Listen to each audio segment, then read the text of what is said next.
Your TV, computer screen, and smartphone a lot from now until November. On the Insiders this week, Iowa's 3rd Congressional District. It's a purple district. Republicans feel like this race is on. Now, Cindy Axne is Iowa's only Democrat in Congress. Hear what she says about Republicans coming after her so hard and her advice for fellow Democrats. And what about Iowa's longest-serving politician? His time in elected office itself is almost officially a senior citizen, if you do the math. Well, hear what he says about Democrats coming after him again. From your local election headquarters, this is The Insiders with Dave Price.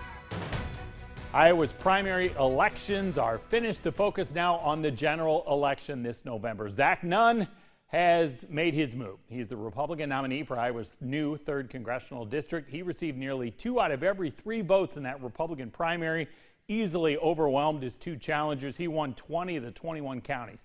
Now, he was the front runner for the primary. He does not call himself that for his upcoming general election contest against the incumbent Democrat Cindy Axne.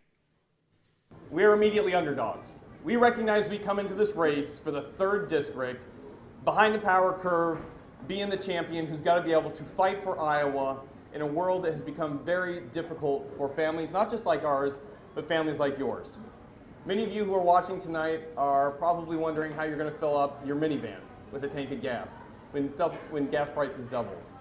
With the rate of inflation, you have to contemplate what kind of food are you going to be able to put on your table, and what kind of football game you're going to be able to take your kids to, or what type of future they're going to have going forward.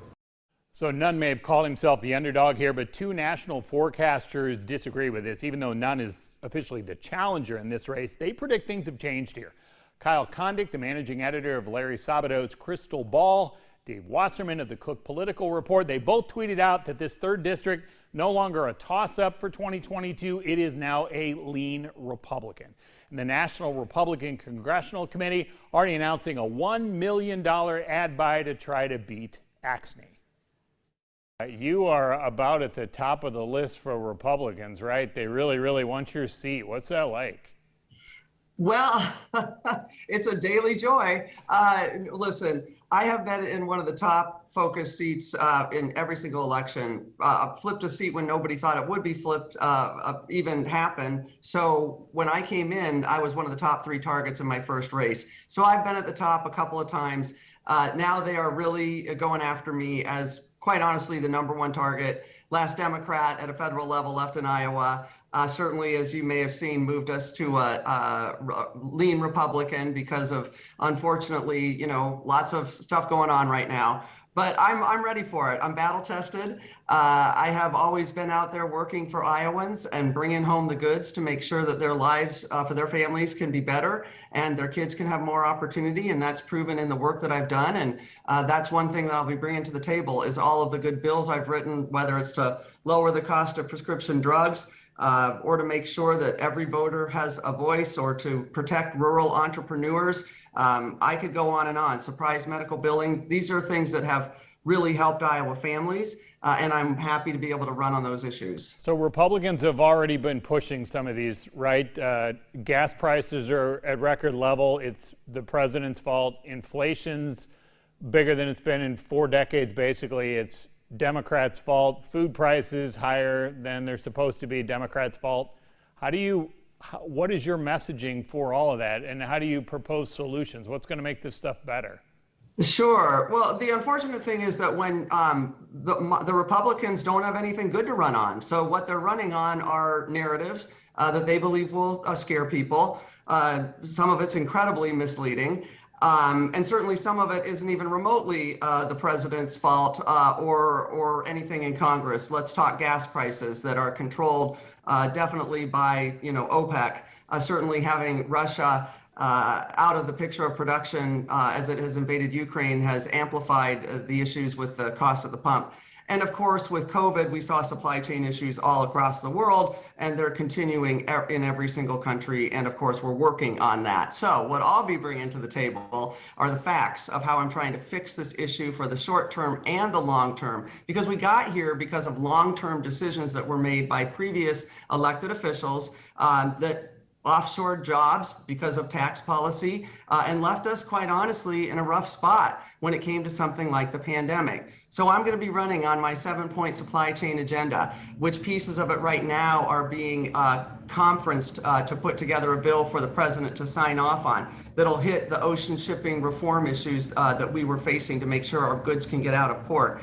Drive Safe Act to make sure that we have more drivers on the road to move our goods from location to location. Supporting trade schools and apprenticeship programs to create those workers that we need. Establishing an office of supply chain management in the administration, doesn't matter what president is there, such that we have somebody who is focused on working with business and government to ensure that we don't run into these supply chain issues. So here's what I'll run on, and this is what I'll always do, Dave. I'm going to run on the facts, and I'm going to run on the truth and the hard work that I've been putting in to make sure that these issues that are facing Iowa's pocketbooks are put to an end as soon as they possibly can be. But I will counteract that with the fact that the Democrats, including the votes that I've taken, have been the ones that have kept money in people's pockets over the last 3 years and are the ones that are creating jobs through things like the American Rescue Plan and the infrastructure bill, as I was the only Iowa House member to vote for the infrastructure bill. Do you concede, though, of those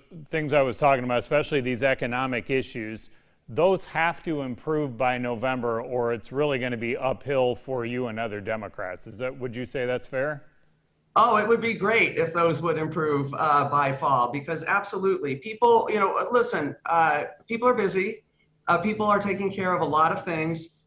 They're concerned about what's happening to their pocketbook. And they're concerned about being able to afford things that their family needs. So these will always be a key priority. Most people vote on the economy. So yes, I would hope that we can see some changes by then. And I hope that people also recognize that myself as a small business owner and somebody who has literally fought tooth and nail out here to protect small businesses, whether it was pushing back against the stepped up basis to protect our family farms, or pushing back and making sure that rural entrepreneurs got access to capital, which is one of my other bills. Those are things that I will always work on. And whether or not I can control everything that goes on in the world, which I can't, what I can control is making sure that I'm focused on every possible opportunity to improve the lives of Iowans in any of these supply chain issues. Right now, I'm working on fertilizer input costs. So I will always be there to ensure that the voice is out here for what Iowans need. Axel's running for re-election, decided to pass on a U.S. Senate run. She endorsed somebody who did not win that race. Coming up, hear what she says about the Democrat who did win that primary.